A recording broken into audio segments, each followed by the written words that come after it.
All right. I'm just going to read what's going on. This is from Unsing Medellin, one of Chill Capo's pages. It says Cartagena is now moving towards creating an official zona de adultos, right? A designated area where adult nightlife and S work will be centralized and regulated under the city's new urban plan, POT.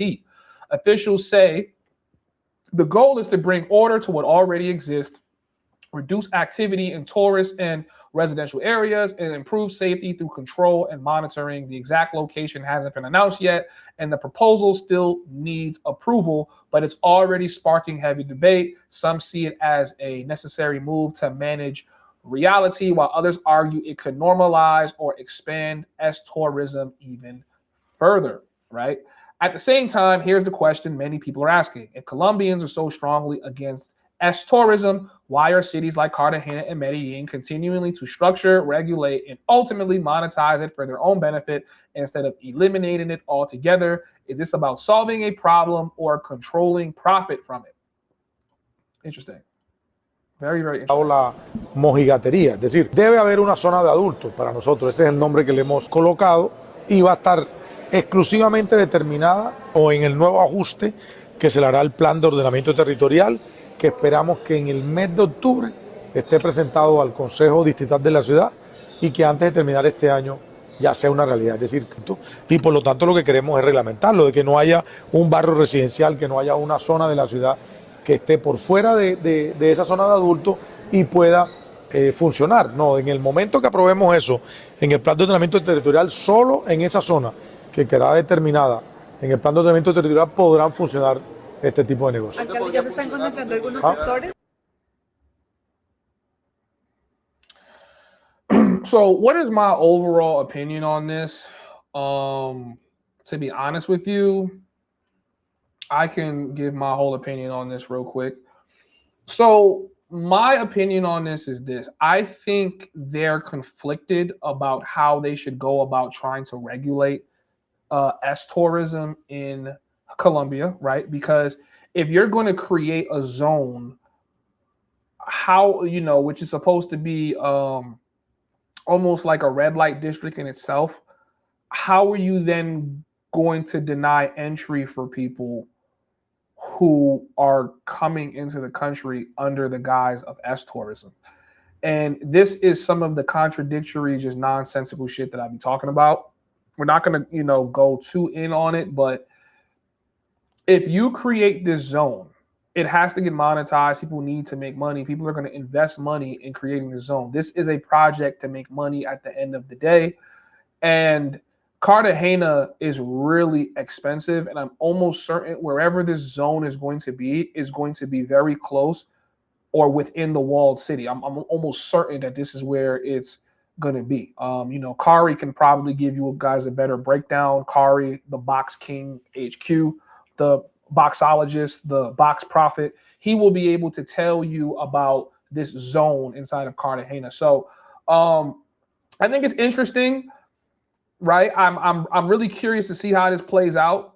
Now, I wouldn't be surprised if what they actually end up doing is they kind of pull back all this like deportations, stopping people from coming into the country, because I'm trying to say this in a way where it doesn't sound crazy, but I want you guys to follow me. Like, I don't think the train of thought is moving in a linear line. I think it's like whatever makes sense at the time we'll do. We don't care if we offend a bunch of tourists. We don't care if we, offend a bunch of everybody, but now it's like, okay, well, now we need your money again. So, come back.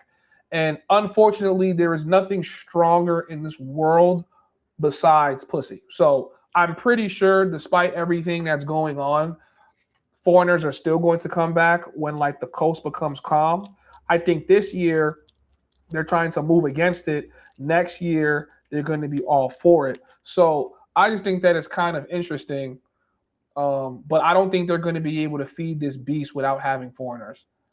I just don't really see it. Y dejamos de lado la mojigatería, es decir, debe haber una zona de adultos para nosotros, ese es el nombre que le hemos colocado y va a estar exclusivamente because he's doing a whole press run, right? Like this isn't regular. Just this is something going underway, but we're not going to announce it. He's doing a press run so that people can start knowing about it. So, and just recently, just like the other day, Cartagena was trying to send people back. So my whole thing is like, you can see that the government is not cohesive. And I know migration is trying to be more cohesive and have several other cities on the same type of time, where you guys are believing that it's the entirety of Colombia that is against this. But for him to announce that they're literally creating a zone, and maybe it's because they don't want to have the girls just walking freely out in the streets. But what this sounds like to me is they're trying to create a way that they can properly tax the girls and focus and keep the money in one area where like the money feeds directly into the system, which is brilliant. That's how you're supposed to do it.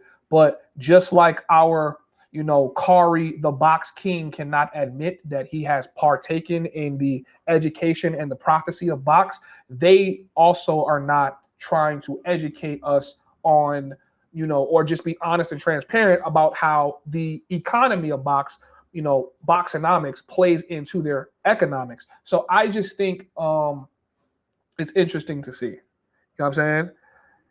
It's just pretty interesting to see this transpire. I'm pretty interested. Shout out to Flyboy Way. He comes in, he says, because different parts of Colombia have different governments, this is why I mentioned we got to stop saying Colombia and say Medellin. Coastal towns in Medellin and Bogota are all different. Flyboy Way, I have always been on the side of the fence that it is not the entirety of Colombia. So I definitely hear you out, right? It's definitely city to city, different governments. However, migration is one entity, and it's one government entity that is unified throughout the entirety of Colombia. So if they're deporting people and they're also preventing people from coming into the country, that is a cohesive decision by the people that is running migration. And as a tourist or a visitor, right, they are the only people that matter.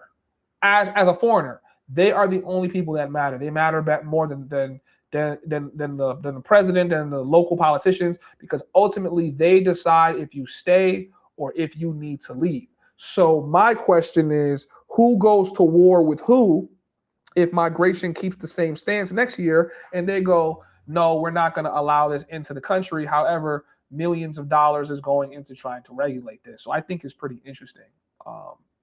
Super duper interesting for sure. Okay. Next,